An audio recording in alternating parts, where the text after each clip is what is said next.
Nous sommes en train de parler de la tentation.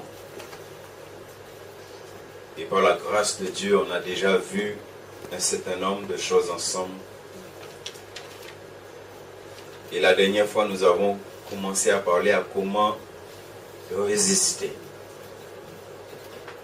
Comment résister à la tentation. Et nous avons pris l'exemple de nos premiers parents. Et nous pouvons dire et nous avons constaté qu'ils n'ont pas su résister. Puisque Ève a pris le fruit, nous dit la parole, et que Ève en a mangé et elle en a donné à son mari. Ce qui veut dire qu'ils n'ont pas su résister. On a vu comment le diable est venu. Le diable est venu et comment le diable a agi avec ruse et beaucoup de ruse. Et bien aimé, c'est pourquoi la Bible nous dit que nous devons être plus rusés que... Vous savez, quand la Bible nous dit quelque chose, c'est qu'il y a une raison. Et la Bible dit que nous devons être plus rusés que le diable. Ça veut dire que Adam et Ève n'ont pas été plus rusés que le diable. Et c'est important que vous et moi, nous nous posons la question, comment être plus rusé que lui? On a vu la dernière fois, je vous ai parlé de ça, que quand on parle du diable, quand on parle de Satan, on parle de quelqu'un qui a des milliers d'années d'expérience. On a vu ça la dernière fois. Ce qui veut dire que c'est quelqu'un qui a dans ses poches beaucoup de tactiques. Maintenant, la Bible te dit, tu dois être plus rusé que lui. Alors, il faut comprendre ce que Dieu est en train de te dire. Lui, il a des milliers d'années d'expérience. Mais toi, il faut savoir qui tu as en toi. Alléluia. Quels que soient les milliers d'années d'expérience que le diable a, tu as quelqu'un en toi qui n'a pas été créé. Le diable, lui, il a été créé. Mais toi, tu as quelqu'un en toi qui n'a pas été créé, qui vit éternellement. C'est-à-dire l'Esprit de Dieu est plus rusé que le diable. Donc quand la Bible te dit d'être plus rusé que le diable, c'est comment tu vis avec l'Esprit de Dieu pour que l'Esprit de Dieu t'amène à discerner les ruses du diable et à être plus rusé que lui. Jésus a été plus rusé que le diable. Et pourtant, ce que Jésus a fait, on pourrait dire que ce que le Seigneur a fait était simple. Le Seigneur a simplement dit, il est écrit. Mais quand il est écrit du Seigneur, il a été plus rusé que le diable. Quand tu lis la Bible, quand tu lis cette histoire, est-ce que tu dis comment Jésus a été plus rusé que le diable? Il est venu avec ses ruses, mais Jésus était plus rusé que lui. Et Jésus lui a simplement dit, il est aussi écrit. Parce que si on reste sur le plus rusé, on va croire que oui, il faut des milliers d'années pour être plus rusé que le diable. Non, il y a quelque chose qui est simple pour être plus rusé que le diable, c'est de connaître la parole. Alléluia. Le diable sait ce qui est écrit dans la Bible, mais le diable ne connaît pas la parole. C'est pourquoi, frère, il y a des choses qu'on dit des fois, il faut faire attention. Le diable ne connaît pas la parole comme toi, normalement, tu dois connaître la parole. Est-ce que nous savons ça?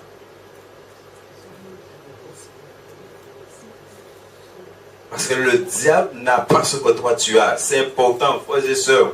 C'est important ce que je vous dis là, de comprendre ça. Le diable n'a pas ce que tu as. Le diable n'a pas le Saint-Esprit.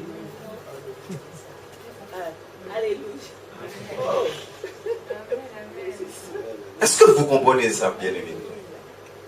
Si Dieu nous parle de ça, c'est qu'il y a une raison. Le diable n'a pas le Saint-Esprit. Et toi? Mais le Saint-Esprit n'a pas été créé. Le Saint-Esprit est éternel. Ça veut dire avant même que la Bible existe, le Saint-Esprit connaissait la Bible.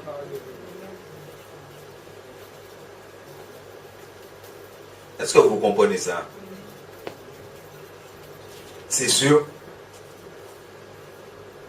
Ce que je vous dis là, c'est important de comprendre ça. Parce que si on regarde effectivement, on regarde le diable, on peut dire ah oui, et peut-être même ça peut faire peur à des chrétiens, ah oui. Non. C'est ce que tu sais, ce qui est en toi. Et ce qui est merveilleux dans la Bible, c'est que la Bible te montre des personnes et même des hommes de Dieu qui ont été tentés et qui n'ont pas su résister. Ce qui est bien avec la Bible, c'est que la Bible te montre aussi d'autres hommes de Dieu qui ont su résister. Alléluia. Et on a commencé à voir comment résister. Et on a vu deux points ensemble. C'est aider ceux qui doivent faire face à la tentation. Et on a vu quelques conseils pratiques. Et dans les conseils pratiques, on a vu deux choses très importantes pour résister à la tentation, la prière et la discipline. La prière et la discipline. Et on va voir ce soir comment la Bible nous encourage à résister à la tentation. Ceux qui sont des véritables enfants de Dieu doivent résister. Il faut dans le jardin de Gethsémane, il y a quelque chose qui s'est passé. Il y a quelque chose qui était là. On peut lire ça et souvent on le lit. On prend cet exemple. On a déjà parlé ici de ça. Quand les disciples n'ont pas su veiller 1 heure. C'est-à-dire les disciples n'ont pas su résister à la tentation. Parce que Jésus leur a dit de prier. Et ils se sont endormis. Vous savez, il y a beaucoup de choses dans ça qu'on peut expliquer. Et même par rapport à nous dans les derniers temps. Parce que Éphésiens nous parle de ça. Éphésiens nous dit même que le temps est arrivé de nous réveiller. Ils n'ont pas su, ça veut dire ils sont tombés dans la tentation. Vous savez, Jésus a été tenté dans le jardin de Gethsémane. N'est-ce pas? L'Esprit de Dieu ne peut pas être triste. Est-ce que c'est vrai?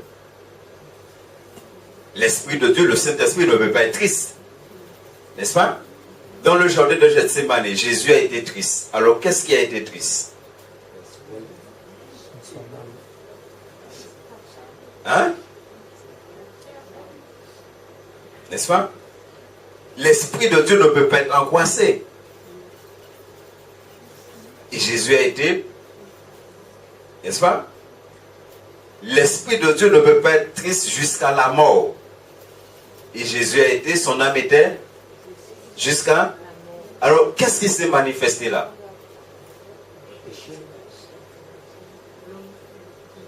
Est-ce que vous comprenez, frère? Ça dit Jésus a été tenté. Jésus était en pleine tentation. Et regardez comment Jésus a résisté à la tentation, simplement encore une fois en disant, Père, que ce ne soit pas la volonté de l'homme. L'homme que je suis est tenté, mais je ne veux pas. Mais que ce soit ta volonté. Parce que quand nous sommes tentés, nous sommes devant deux choix. Quand tu es tenté, tu es devant deux choix. Soit tu obéis à l'homme, soit tu obéis à Dieu.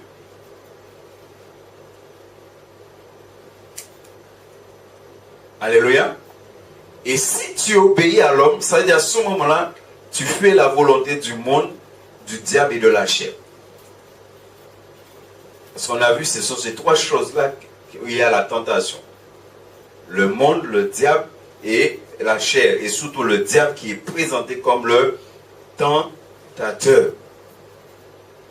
C'est-à-dire quand on est face à la tentation, c'est comment nous aimons le Seigneur. et comment j'ai le courage, j'ai la fermeté de repousser la tentation. Daniel chapitre 11, verset 32. Résister à la tentation est une question de courage. Ça, Ésaïe nous dit, avant, on va prendre Daniel 11, 32, juste pour citer Ésaïe. Ésaïe nous dit, à celui qui est ferme, vous connaissez ce verset? À celui qui est ferme dans ses sentiments, tu lui assures la paix. La paix parce qu'il se confie en toi. Il dit à celui qui est ferme dans ses sentiments, celui qui est ferme dans sa détermination, Dieu lui donne la paix. Dans Daniel, il dit, il séduira par des flatteries les traîtres de l'alliance. Mais ceux du peuple qui connaîtront leur Dieu agiront avec... Regardez. Il te dit là, il séduira. Il parle de séduction. Alors si on a le temps, on va un peu toucher à Matthieu 24. Parce que c'est important de voir Matthieu 24 par rapport à la tentation. Il te parle là de qu'ils vont séduire. Parce qu'il dit, il séduira par des flatteries les traîtres de l'alliance. Il te parle là des traîtres de l'alliance. Ça dit, ces personnes-là, Dieu a fait alliance avec eux. Il faut faire attention à la flatterie, là. Il faut faire attention. Flatterie. Flatterie. Flatterie. Fais attention à la flatterie. Vous savez bien que la flatterie. Béni soit l'Éternel. Mais il te dit, mais ceux du peuple, il te parle de ceux du peuple, quelques-uns dans le peuple. Frère, c'est pourquoi la Bible nous dit que dans les derniers temps, il dit que quelques-uns abandonneront la foi et s'attacheront. Ça veut dire qu'ils ont abandonné l'alliance. Mais là, il te dit, mais ceux du peuple qui connaîtront. Parce que qu'est-ce qui amène la fermeté? Qu'est-ce qui amène à manifester ce courage lorsque la tentation là, c'est comment tu connais ton Dieu. Il te dit ceux du peuple qui connaîtront leur Dieu. Comment tu connais ton Dieu? Pour que lorsque la tentation est là, que tu résistes. C'est la Bible te dit combien tu dois connaître qui est l'Éternel Dieu. Lorsque la tentation était là, on va prendre son exemple tout à l'heure. Devant Joseph, qu'est-ce que Joseph a dit? Joseph a dit, non, je ne vais pas pécher contre eux. Il connaissait son Dieu. Et il te dit que ces personnes, ceux qui connaissent leur Dieu, agiront face à quoi? Face à la séduction. Agiront avec fermeté. Dans d'autres versions, il te dit avec courage. Avec courage, avec fermeté. Ça veut dire que face à la séduction, ils ont été fermes. Ça a été un non catégorique. Vous voyez, elle a discuté avec le diable. Mais quand tu connais ton Dieu, là, tu ne discutes pas avec le diable. N'est-ce pas? Tu ne discutes pas avec le diable. C'est comme une fois je priais avec quelqu'un, et un moment je prie avec quelqu'un, et le démon me dit, quel est mon nom? Oui, ils ont pas ça, le démon va parler. Le démon me dit, quel est mon nom? Moi, je ne vais pas vous dire ça, non. Moi, j'ai mis dans ça, les Saint-Esprit connaît le fou, et vous ne pouvez pas dire. Alors, moi, je discute avec vous, dis-moi quel est ton nom. Dis-moi quel est ton nom. Alors, quand il dit, moi, au fond, c'est toute journée à prier. Ça va pas intéresser moi. Ça, l'Esprit de Dieu, ça vous là. On va besoin de non. Si l'Esprit de Dieu veut rêver, moi, qui non, l'Esprit de Dieu dit, moi, c'est tel démon qui est là. Alors, on dit, moi, cigarette, toute la journée, là, on va prier contre cigarette. Hein? On va fatiguer, moi, là. Pendant que c'est pas cigarette qui est là, c'est. Non, il y a des choses aux œuvres. Moi, j'ai vu Jésus, il y a des moments, il est nommé, il y a des moments, Jésus n'a pas été nommé, Jésus était sorti là, pour le cas dégagé. Bien aimé, quand il y a tentation, cette fermeté-là, c'est comment tu es ferme. Parce que nous savons que la tentation est là. Nous savons que nous serons toujours tentés parce que nous sommes dans ce monde et nous sommes dans la chair. Et que le diable existe, le tentateur existe. Mais c'est comment tu connais ton Dieu. Pour que lorsque ça arrive, tu sais quoi faire. Et ne pas dire, comme beaucoup de chrétiens jusqu'à maintenant, certains disent, oui, la chair est faible. Là, il succombe à la tentation, là, il tombe à oui, la chair est faible. Mais il te dit, l'esprit est bien disposé. Béni soit l'Éternel. Matthieu 6, 13, que nous connaissons, puisqu'il fait partie de la prière dominicale, cette demande que nous faisons au Seigneur. Matthieu 6, 13. Il te dit, ne nous induis pas en tentation. Béni soit l'Éternel. Ne nous induis pas. C'est ce qui est marqué dans vos Bibles. En tentation. Je sais que dans d'autres versions, c'est marqué autrement. Hein? Ne nous induis pas. Ça veut dire quoi? Puisque normalement, tous ici, nous faisons cette demande au Seigneur. Je vous rappelle que c'est la prière dominicale. Ça veut dire que c'est tous les jours, normalement.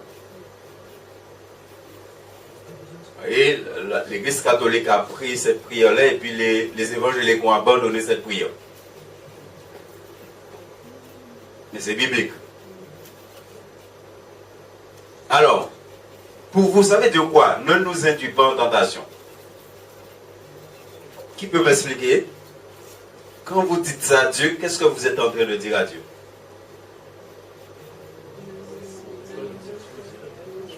Hein? Nous exposer à la tentation? Dieu n'expose personne à la tentation. Hein? Les jeunes là qui ont fait des études, induit, ça veut dire évident. Apparemment, Dieu au pôle. Induit. Induit, pas ni erdoé. Oui, induit. Hein? Ouais, vous êtes fort en français. Quand ça veut dire induit. Induit. On va faire un peu de français. Ça veut dire exposer. Où sûr? Oui, exposer, entrer. Hein? On se combat là-bas. Alors, induit. Dans un français, des fois, on dit induit quelqu'un en. Non, on dit induit quelqu'un en. Ça se dit. En fait, c'est quoi, non? Ah, t'es guère fort, non? N'est-ce pas? On dit induit quelqu'un en. Ça veut dire quoi?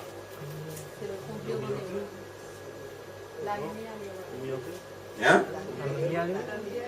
Orienté vers?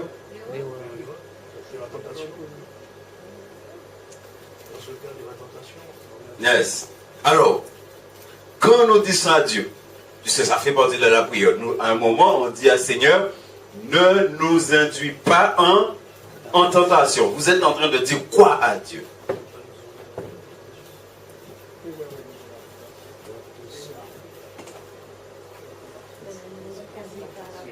Vous avez jamais fait la prière dominicale? Hein? Non, mais pas avant, mais après. Oui, avant, nous traversons l'eau, n'est-ce pas? Notre Père. Hein? Donc, vous êtes enfant de Dieu, vous avez déjà fait le Notre Père.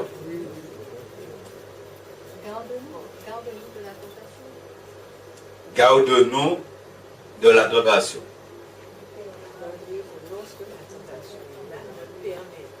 Oui. Ne permet pas que nous soyons tentés.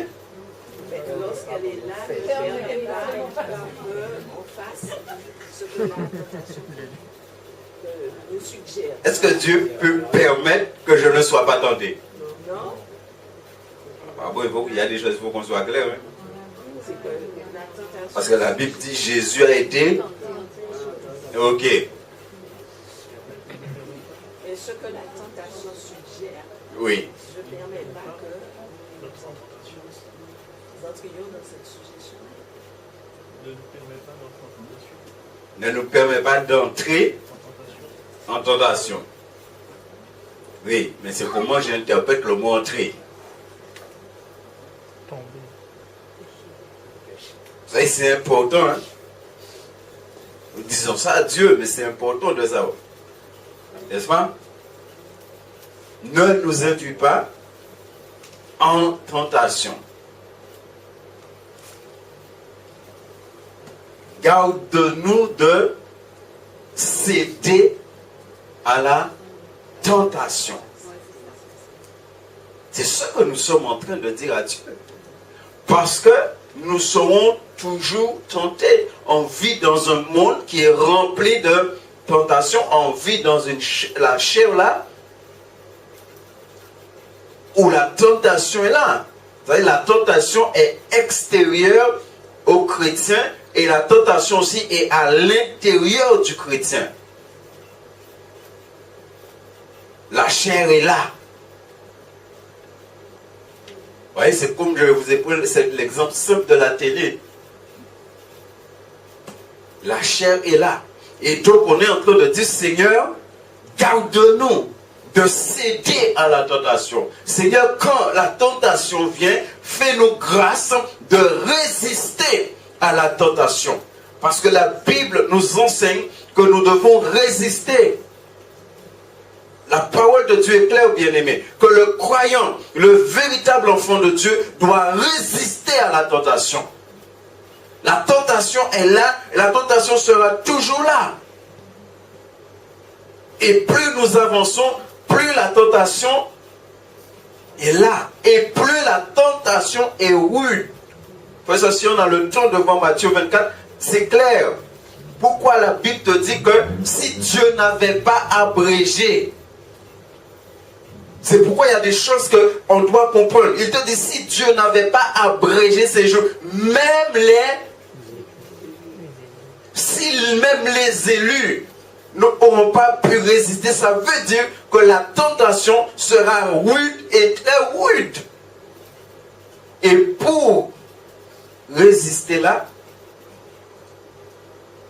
il faut être vraiment bien debout dans le Seigneur. Il faut être vraiment debout dans le Seigneur.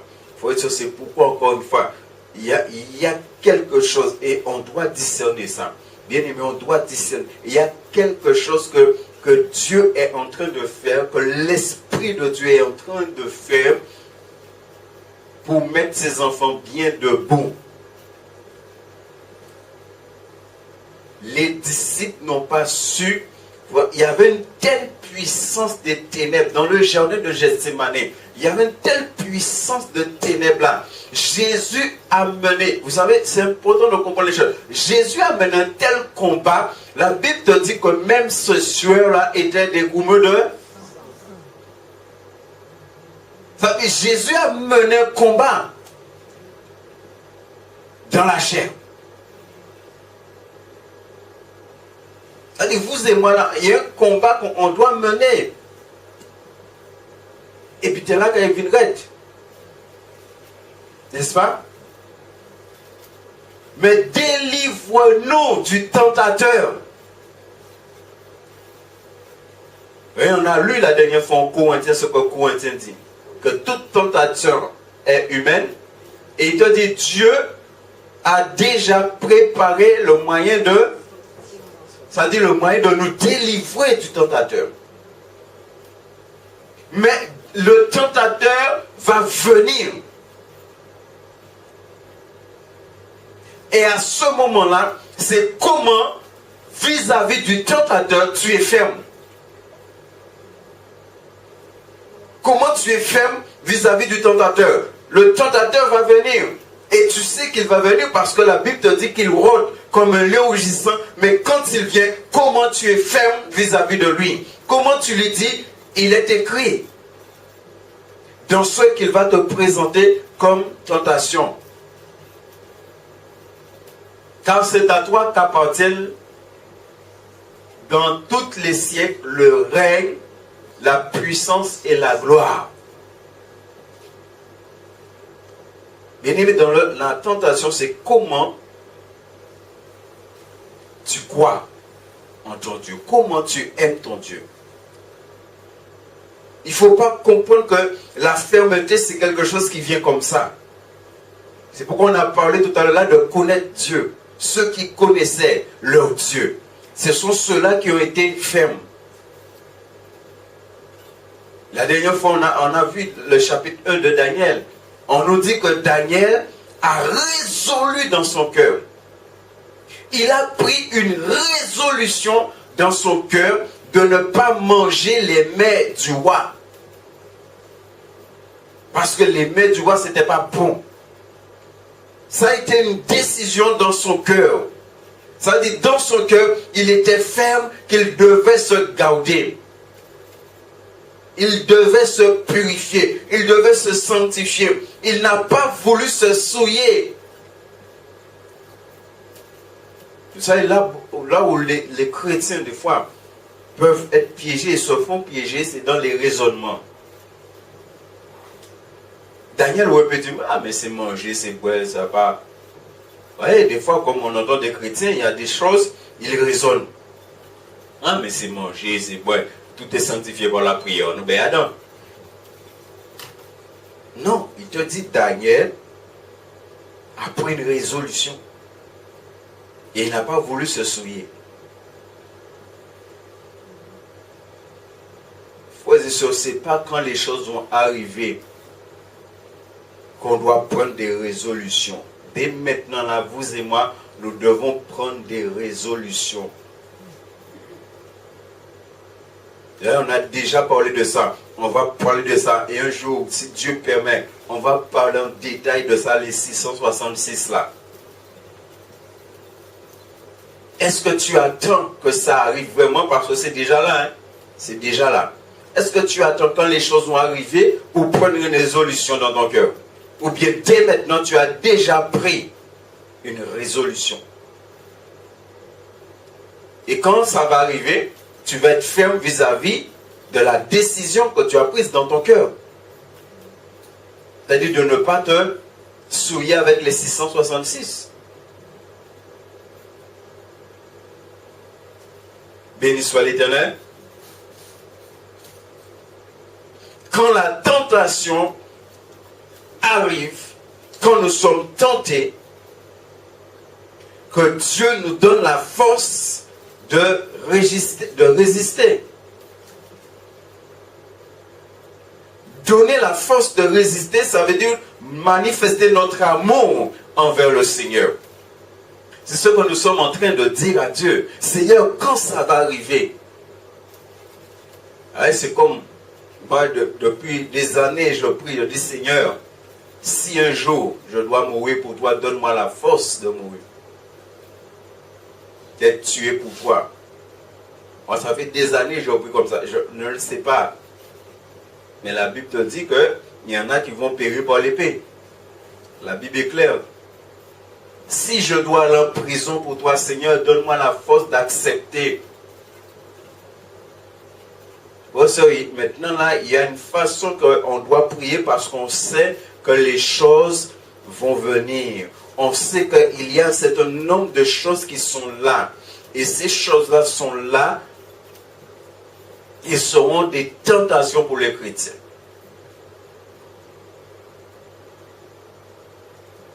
Béni soit l'Éternel. 1 Timothée chapitre 6, les versets 6 à 11. Il dit ça, c'est en effet une grande source de gain que la piété avec le contentement. Car nous n'avons rien apporté dans le monde, il est évident que nous n'en pouvons rien apporter. Si donc nous avons la nourriture, le vêtement, cela nous suffira. Mais ceux qui veulent s'enrichir tombent dans la... Regardez. Mais ceux qui veulent s'enrichir tombent dans la tentation. Allez, on vient de parler des 666 là. Il te dit que si tu n'as pas ça, tu pourras ni acheter, ni vendre. Mais si tu es quelqu'un, ton cœur est attaché aux richesses, plus qu'au Seigneur, qu'est-ce qui va se passer? Est-ce que tu crois que ça va être facile de dire de moi Satan? Si mon cœur est attaché aux richesses plus qu'à Dieu, la tentation là va être quelque chose. Et c'est pourquoi il te dit que ce qui est important, c'est la piété. Béni soit l'Éternel. Ça veut dire que la Bible n'est pas en train de dire que Dieu ne peut pas enrichir ses enfants. Mais il est en train de te dire au niveau du cœur, comment ton cœur est attaché aux richesses de ce monde, aux biens de ce monde. Parce qu'il va y avoir un moment où tu ne peux pas acheter, où tu ne peux pas vendre. C'est-à-dire où les richesses de ce monde-là seront au diable. Et c'est le diable qui va tout contrôler. Et qu'en tant qu'enfant de Dieu, tu ne peux pas prendre ce qui va t'amener à participer aux richesses de ce monde. Mais c'est comment tu vas résister à cela. Il te dit que mais ceux qui veulent s'enrichir tombent dans la tentation. Il dit tombe. Il ne te dit pas résiste à la tentation. Il dit tombe dans la tentation. Mais pourquoi ces personnes-là tombent? C'est parce que leur cœur est attaché. Bien aimé, est-ce que nous comprenons? Parce que quand la piété est là, Dieu te donne ce qu'il faut. Alléluia. Et regardez ce qui est dit précédemment. Il dit effectivement, quand tu es venu dans ce monde, il fait des mains remplies. Hein? Et qui mon relève mort qui a bâti des mains remplies. Ou bien qui a bâti c'est ok remplir l'argent. Vous voyez ça? On s'en charge Chaplin, il me semble qu'il a enterré à Rolls-Royce, il me semble. Ils ont demandé. Mais moi, il a rempli c'est ok remplir l'argent, il a bâti tout l'argent là. Hein? Alors, même s'ils font testament, ils disent remplir ça ok avec tout l'argent là. Pourquoi venir des meilleurs vides? Pourquoi bâtir des meilleurs vides? N'est-ce pas?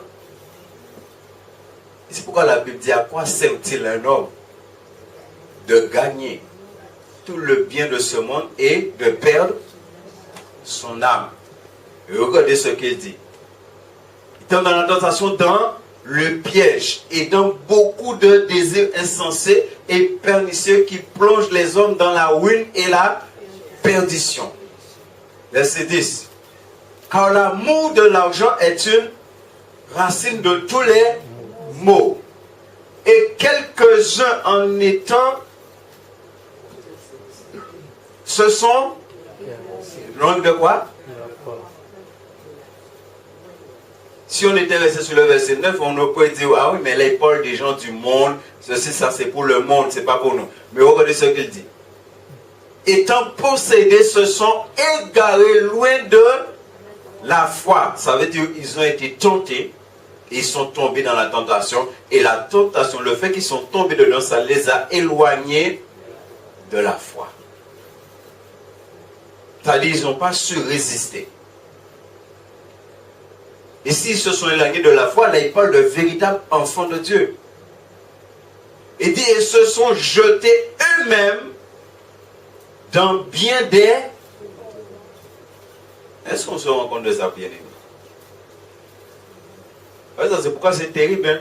Moi, quand j'entends là, il y a des pasteurs qui sont en train de dire, des chrétiens qui sont en train de dire, ah, de toute façon, tout le monde qui est né 666 là, regardez ce que la Bible dit. Ils sont tombés dans des tourments.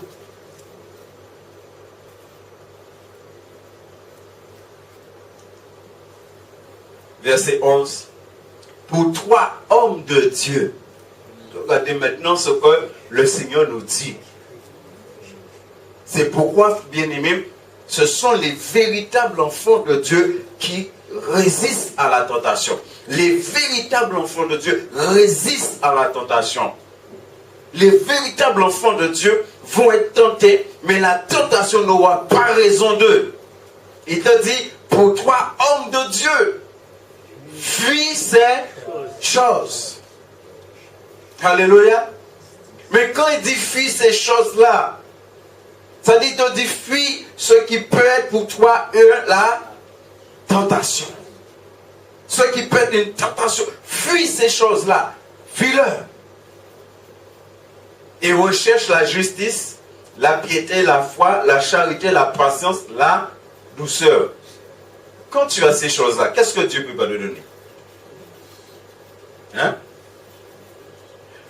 Quand tu as la justice, quand tu as la piété, quand tu as la foi, quand tu as la charité, quand tu as la patience, quand tu as la douceur, qu'est-ce que Dieu ne peut pas te donner? Je vous ai déjà dit ça, hein? Au ciel, la Bible dit, tout est pavé d'or. Si ni l'eau au ciel là, bon Dieu ne peut pas avoir l'eau. Hein? Bon Dieu ne peut pas voir un ange mener l'eau. Pourquoi j'ai toujours dit, bien aimé, là Jésus dit, disciples là, aïe là, ou que vont gros poissons là. Déjà, c'était de l'eau froide parce qu'il faut aimer la poisson là. Il dit qu'on voit un gros poisson là, il dit ouvrez l'œil, et fouiller et prend ça. Mais qui m'a déposé ça là? Poisson là fait des veilles. C'est pourquoi quand on lit la Bible, il faut comprendre la Bible. Est-ce que le poisson là il fait des veilles ça? Qui m'a vient déposer?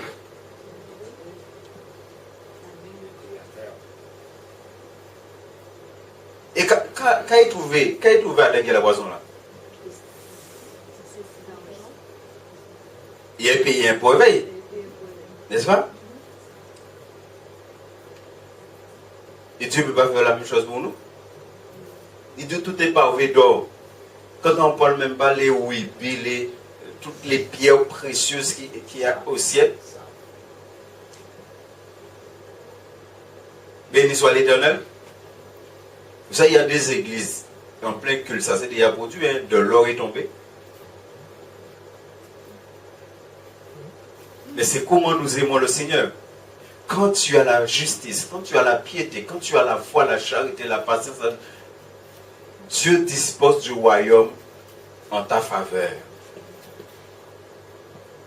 Et c'est pourquoi, en tant qu'enfant de Dieu, on doit résister à la tentation. Galates chapitre 6, verset 1, il dit, frère, si un homme vient à être surpris en quelque faute, vous qui êtes spirituels, redressez-le avec un esprit de douceur.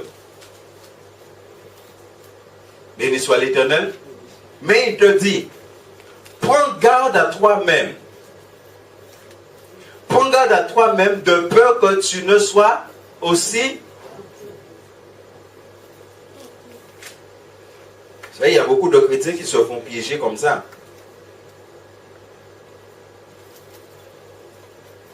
Béni soit l'Éternel. On va prendre un exemple. Peut-être un frère, un sœur, de l'entrepreneur au Gazaï. Et là où il y a Gazaï, maintenant il a commencé à raconter. Mais où tu es venu pour exhorter, pour dire, mais il commence à raconter, et on a dit, mon PG et on va trouver d'abord avec. Mais c'est qu'il a fait là-bas bon, hein. Mais comme il explique, et vous trouvez ça tellement. À un moment donné, quand il manquait de discernement, on va trouver d'abord avec. Il te dit, prends garde à toi-même de peur que tu ne sois aussi tenté. Et pourtant, tu as été pour exhorter la personne. Parce que c'est ce qu'il te dit. Il dit, si un homme vient à être surpris en quelque faute, mais il a expliqué pourquoi il dit ça, pourquoi il fait ça. On peut prendre l'exemple, il méprisait pasteur là, il faut me dire. Et vous caillez pour relever, pour redresser, vous caillez pour exhorter. Et là, les gars commencent à dire, oui, mais où ça, pasteur là, il fait, il termine. Vous allez dire, ah bon? Et là, on va dire, Mais est-ce que tu vois, derrière ça, il y avait. Frères et sœurs, dans le temps qu'on vit là, c'est réel, frères et sœurs. C'est réel. Il faut faire attention. Le peuple de Dieu doit faire attention aujourd'hui. Si Dieu nous permet de parler de tentation dans le temps qu'on vit là, c'est qu'il y a une raison, il faut faire attention. On peut être piégé facilement. Et je dis bien, on peut être piégé facilement. Moi, il y a une chose, personnellement, je ne suis pas meilleur que personne. Mais il y a une chose, quand j'entends apôtre, prophète, ceci, cela, il faut faire attention. Il faut être très, très vigilant. Il faut faire preuve de discernement. Il faut bien discerner. Il faut bien écouter pour ne pas être piégé. Parce qu'il y a une chose que j'ai compris. Quand la Bible te parle de faux prophètes, de faux apôtres, faux docteurs, ce n'est pas des personnes que tu vas discerner facilement comme ça que ce qu'ils disent n'est pas bon. Là, on a parlé de ceux qui connaissent leur Dieu. Il faut connaître qui est ton Dieu.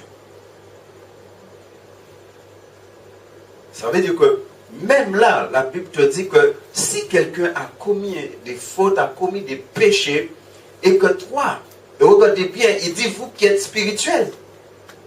Il dit bien vous qui êtes spirituels. Il ne parle pas de n'importe qui là. Il parle bien de quelqu'un qui est conduit par l'Esprit de Dieu. Et cette personne-là va, il te dit que cette personne-là va pour redresser la personne. Et regardez bien, frère, il te parle de le redresser avec un esprit de douceur. Mais il te dit, prends garde à toi-même. Prends garde de ne pas être. Est-ce que on se rend compte de ça? Bien aimé, il faut être vraiment très, très, très vigilant vis-à-vis d'un certain nombre de choses. Et je vous encourage à cela. Jacques 4, 7 qu'on connaît bien. Jacques chapitre 4, verset 7.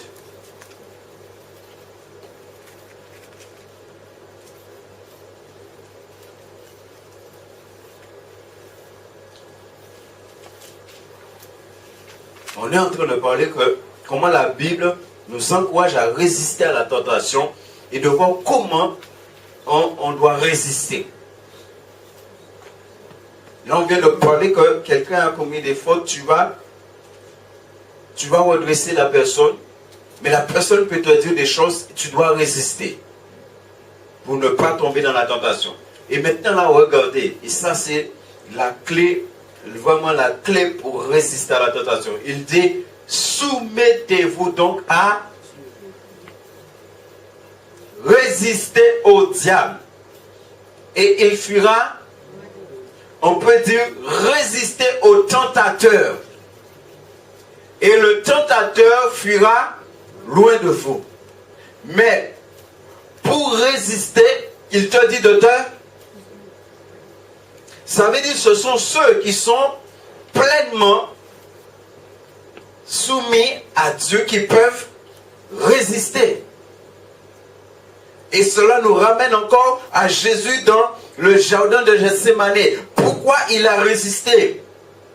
C'est qu'il dit que ce ne soit pas ma volonté, mais ta volonté. Ça veut dire qu'il était pleinement soumis à la volonté du Père. Ça veut dire c'est comment je suis soumis à Dieu pour que lorsque la tentation vient, je sais comment faire.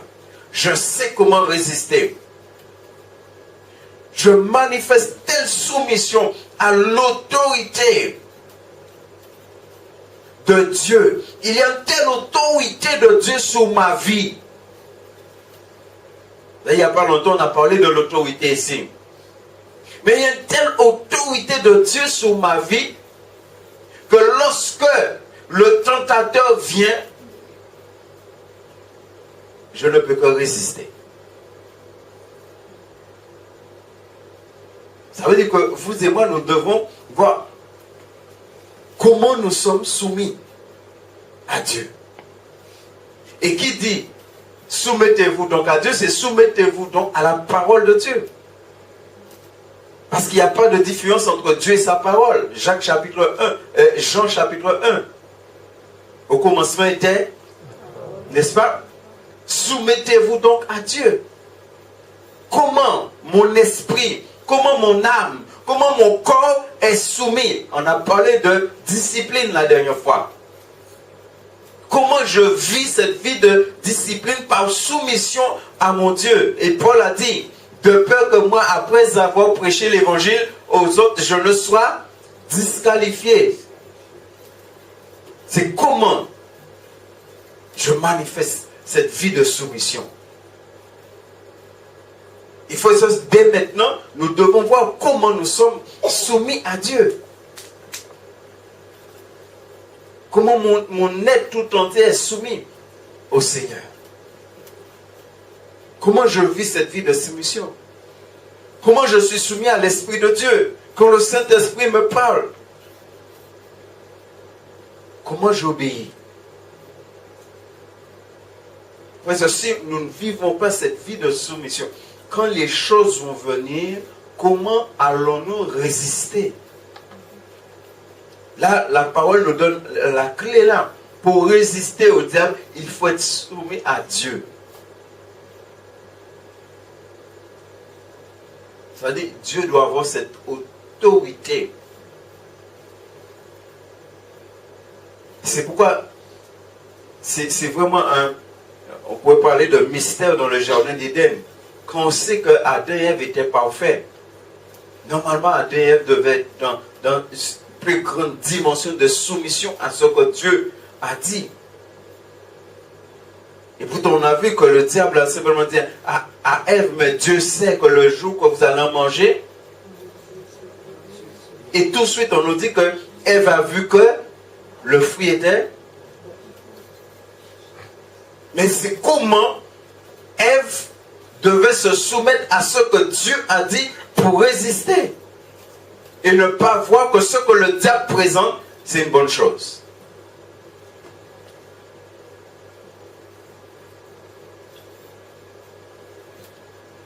Parce que quand nous lisons la Bible, ne croyez pas que les choses vont... Vous savez,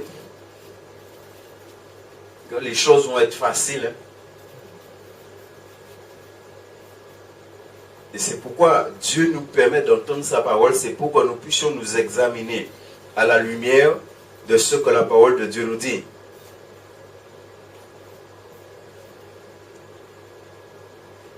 Mais ça va être vraiment un combat. Un combat. Résister à la tentation, ça va être un combat pour vous et pour moi. Ça va être un combat.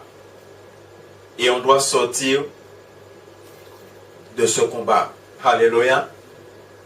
Il est possible de résister à la tentation. Il est possible de ne pas tomber lorsque la tentation est là. Et c'est pourquoi la Bible nous donne un certain nombre d'éléments en tant qu'enfant de Dieu. C'est Paul a dit à Timothée, fuis les choses. Il y a des moments où il faut fuir.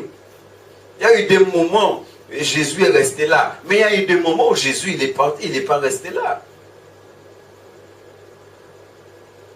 Béni soit l'Éternel.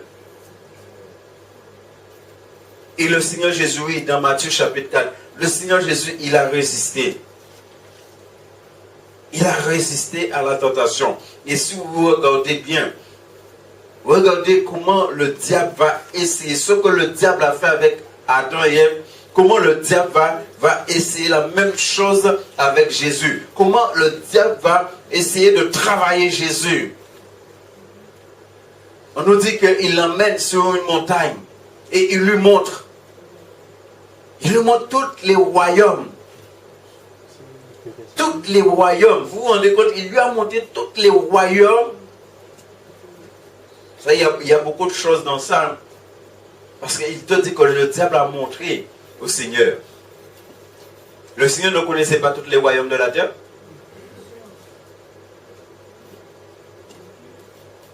Et on nous dit, le diable lui a montré la vue. Vous voyez, on a vu l'essence là. La vue. Il lui a montré tous les royaumes. Et puis il lui dit, si tu m'adores, je vais te... C'est le diable qui a créé ça? C'est qui a créé ça? Et le Père n'a pas créé tout seul. Quand le Père a créé tout seul, le Fils était là. Le Fils, le Père et le Saint-Esprit étaient là. Et le Saint-Esprit, c'est l'agent qui a... Le Père parlait et l'Esprit faisait. C'est comme ça les choses fonctionnent. Jusqu'à aujourd'hui. Mais il lui dit, mais je vais te donner ça. Adore-moi. Et puis, regardez bien ce que le diable dit. Il dit, ces choses m'ont été données.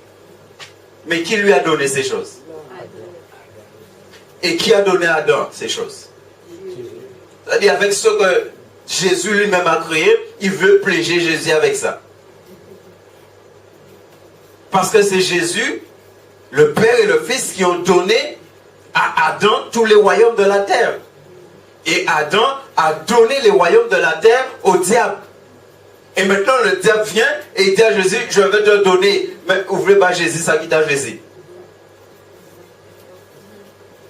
Profiter de la chair, de ce que Jésus aime, et ne pas donner cette proposition à Jésus. Dieu. Oui. Mais, ouais, c'est... Mais Jésus n'était pas ignorant. Il a pris à une distraction. Beaucoup de chrétiens vont être piégés par ignorance. Tu as quelque chose et tu as même plus, mais on peut te piéger alors que tu as plus que ce qu'on te propose. Est-ce que vous ressentez un mot de ça?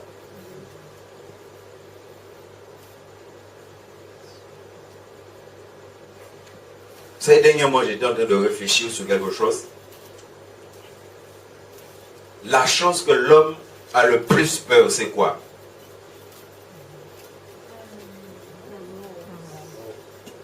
quelle est la chose qui doit le plus réjouir un chrétien?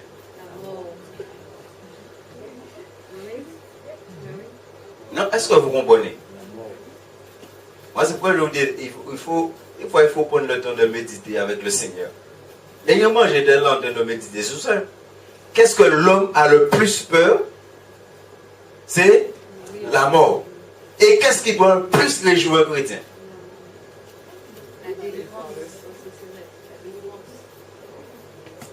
Mais on peut te piéger avec la mort. La mort peut être un sujet de joie pour toi, c'est comme Paul dit. Hein? Il est pressé d'aller au bout du ciel, il est pressé de mourir. Mais on va venir vers toi en tant que chrétien, dire, ah mais sois pas bêta en radio. Ça c'est une tentation. Mais si vous aimez vivre plus qu'ils vont dire, qu'est-ce qui va se passer?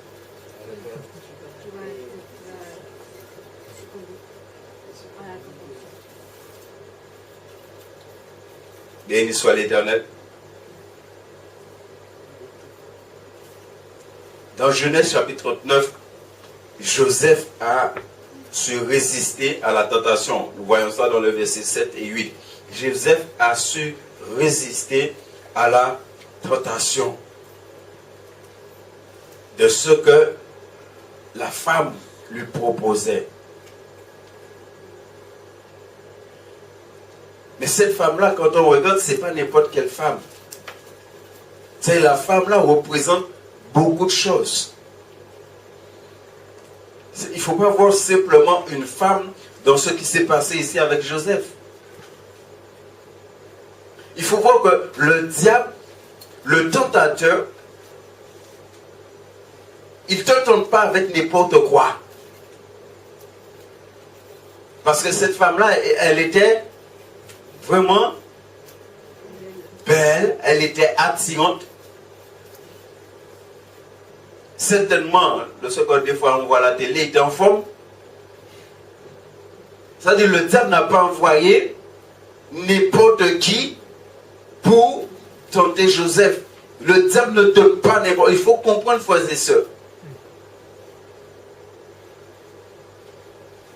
Je reviens sur la Genèse. Regardez quand Ève a regardé le fruit. Qu'est-ce que la Bible te dit quand elle a regardé? Fruit là, t'es à. Il faut comprendre. Quand on parle de tentation, là, il ne faut pas croire que c'est quelque chose que tu vas voir et puis ça te repousse. Non. Il est bien présenté. C'est pourquoi le diable, il sait comment, des fois, il sait comment venir pour tenter l'enfant de Dieu. Il peut envoyer n'importe qui madame vers Joseph. Parce que Joseph n'était pas n'importe qui. Comme toi, tu n'es pas n'importe qui. Et après cette chose, il arriva que la femme de son maître porta les yeux sur Joseph et dit, couche avec moi. Il refusa. Vous voyez, tout à l'heure, on a parlé de fermeté. Regardez bien comment Joseph a été ferme. On nous dit, il refusa. Joseph a été ferme. Comment Joseph a refusé ici? Parce que Joseph, dans son cœur, il avait déjà pris une décision avec son Dieu. Alors il refusa. La tentation est venue, mais il a refusé la tentation. Tu dois refuser la tentation. Il refusa. Dans le il refusa ici, là, Joseph va manifester une autorité vis-à-vis de la tentation. Il reconnaît que c'est une tentation, alors il manifeste une autorité. Il refusa, il repoussa la tentation. C'est-à-dire, quand la tentation vient, tu dois la repousser. Et ne pas laisser la tentation venir t'atteindre. Ça dit, dans ton cœur, tu dois repousser la tentation.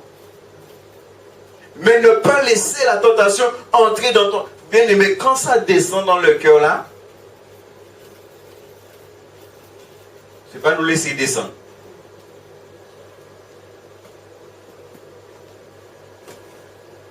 Joseph n'a pas laissé. Il a vu de ses yeux, mais ce n'est pas descendu dans son cœur. Il a repoussé. Il refusa. Il a repoussé. Et parce que Joseph a repoussé, maintenant, qu'est-ce qui va se passer? Jésus a parlé de ça, bien-aimé. C'est de l'abondance du cœur que... N'est-ce pas? Comme il a repoussé dans son cœur, maintenant sa bouche va parler. Est-ce qu'on se rend compte de ça? Bien-aimé, c'est important de comprendre ça. Hein? Comme il a refusé dans son cœur, maintenant sa bouche va parler et dit à la femme de son maître, voici, mon maître ne prend avec moi connaissance de rien dans la maison et il a remis entre mes mains tout ce qui lui appartient. Et à ce moment-là, Joseph va dire, non, je ne peux pas. La bouche de Joseph va parler parce que le cœur de Joseph a repoussé. C'est la bouche. Ça veut dire que dans le domaine de la tentation, lorsque tu acceptes, c'est parce que ton cœur a déjà accepté que ta bouche va accepter. C'est pourquoi Jésus dit que celui qui regarde une femme avec l'intention de la convoiter a déjà commis adultère avec elle dans son cœur. Parce qu'il a regardé, mais il n'a pas refusé dans son cœur. Il n'a pas repoussé. Frère, nous devons repousser la tentation. La tentation va venir, mais nous devons repousser la tentation.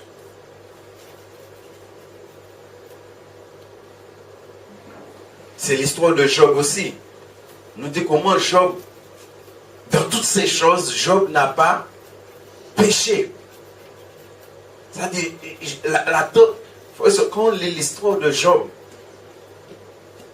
vous savez, l'histoire, entre parenthèses, l'histoire de Job est tellement terrible que même des fois dans le milieu évangélique, on nous dit que Job n'était pas vraiment un homme. C'est comme une histoire. Mais ce n'était pas vraiment un homme qui a vraiment vécu. Parce que l'histoire de Job est tellement... C'est impressionnant l'histoire de Job. Et quand nous lisons la Bible, ce qui s'est passé, ça s'est passé rapidement. Hein. Quand Job a perdu ses enfants, ça s'est passé rapidement. Ce n'est pas des choses qui se sont produites sur des années. Hein. Et la Bible te dit que dans toutes ces choses, imaginez la souffrance de cet homme. Imaginez la souffrance de cet homme. La Bible te dit que tout le corps de Job était couvert de... Imaginez dans quelle souffrance cet homme se trouve. Et malgré sa souffrance, on nous dit qu'il n'a pas péché contre Dieu. Et non seulement ça, mais il y a encore trois personnages là, mal intentionnés. Tout quoi pour la couvert, il sait, pour la pète des enfants, il y a pète de et il y a ouvert encore. A dit pour mais si tout ça arrive, c'est qu'on péché, c'est qu'on sont mauvais bout. Ou pas juste, mais c'est faux, ou pas juste qu'est-ce qui est arrivé. Bougla a autant sans oreille encore. Et il y a trois. Parmi toi, la panique, pour rien qu'à soulager Bougla. Et bien aimé, la Bible te dit dans tout ça, Job. Non, soyons vrais ce soir-là. Vous avez été à la place de Job. Hein? Moi, je ne veux pas dire sortir de haut parce qu'elle est sortie de haut pour ulcer. Même on vend passer ces Job-là, il est senti basé. On vend et vend ici, il est senti passé. Et Bougla ne peut pas habiller parce qu'elle est habillée pour ulcer, il a été collé. Essaye d'imaginer la situation de cet homme. Et il te dit dans tout ça, il n'a pas péché contre Dieu. Dans quelle dimension de tentation cet homme, et en plus, le comble de c'est ça, Madame a dit là. Attends là, c'est ton tentation même. Hein? Pour la dans tel vite, on va dire pour la maudit, bon Dieu. Ça dit, dans la situation là que Job est là, seule solution que Job n'a, c'est bon Dieu, et les gars disent maudit bon Dieu. Il va dire, ah, mais tu souffres tellement, mais prie, invoque ton Dieu, et on a dit maudit bon Dieu. La fin bat même éveil. Dans toutes ces choses, Job n'a pas. Si vous êtes place à Job, est-ce qu'on peut résister à la tentation comme Job résistait?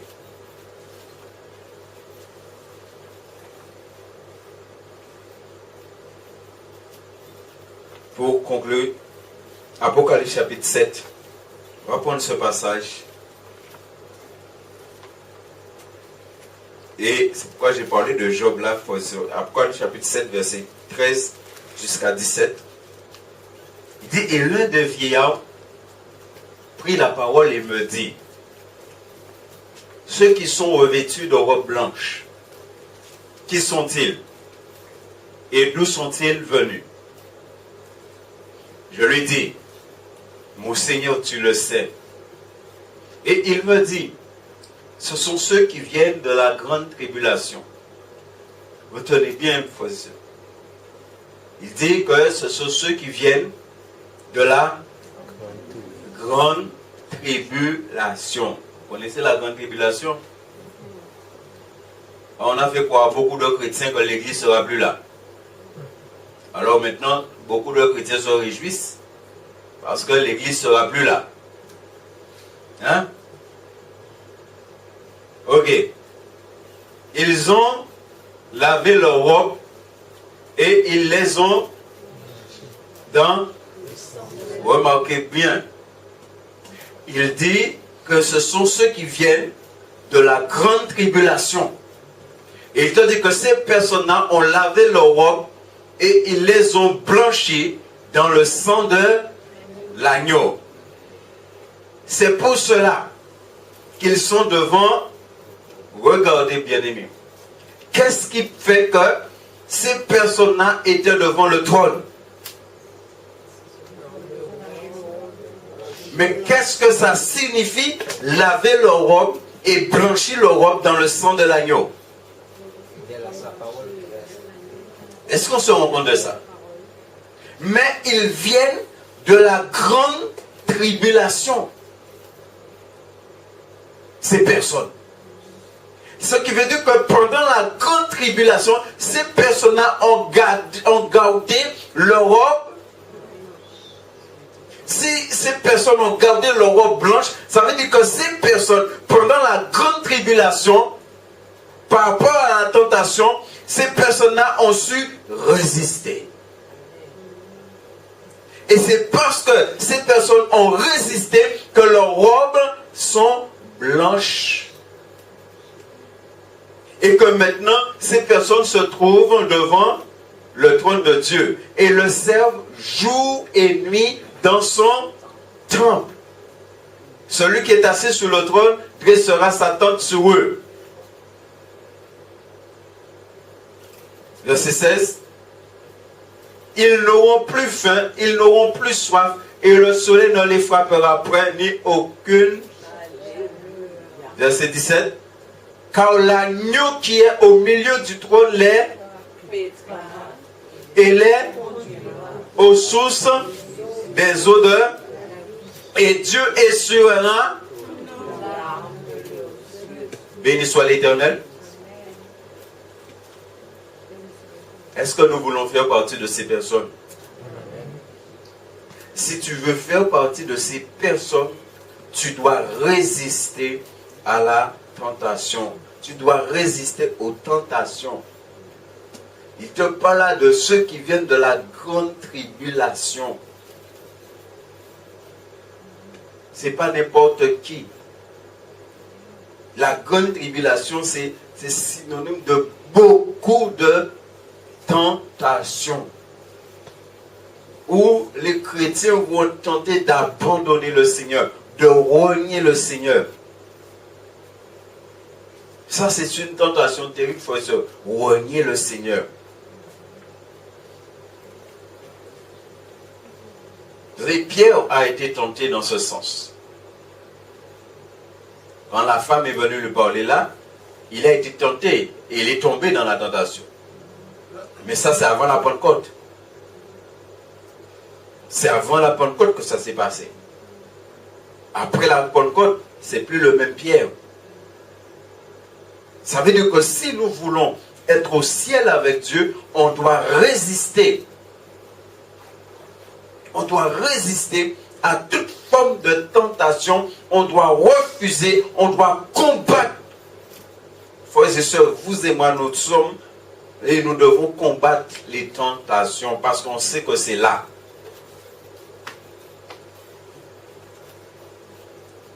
On doit combattre.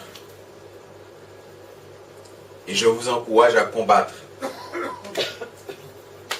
Mais à vraiment combattre. Et je le répète, le véritable enfant de Dieu, ce sont ceux qui résistent à la tentation. C'est pourquoi on le dit dans la prière. Ne nous induis pas en tentation.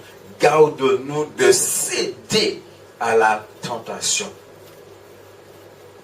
Et bien aimé, c'est pourquoi, s'il y a un endroit que l'ennemi vient toucher, c'est la vie de prière du croyant, du chrétien. C'est pourquoi vous et moi, on a un combat mené pour rester dans la prière. Jésus a dit, veillez et priez afin de ne pas tomber, de ne pas entrer dans la tentation, afin de ne pas céder à la tentation. Alléluia. Et bien là, la venir. C'est pourquoi Dieu nous parle, c'est pourquoi Dieu nous prépare. On ne va pas dire que ça ne vient pas. Il va venir, il est là. Mais c'est comment tu aimes ton Dieu. Comment tu es soumis à ton Dieu. Béni soit l'Éternel. Beaucoup de séduction, beaucoup de choses. Mais vous et moi, on doit lutter, on doit combattre. Amen.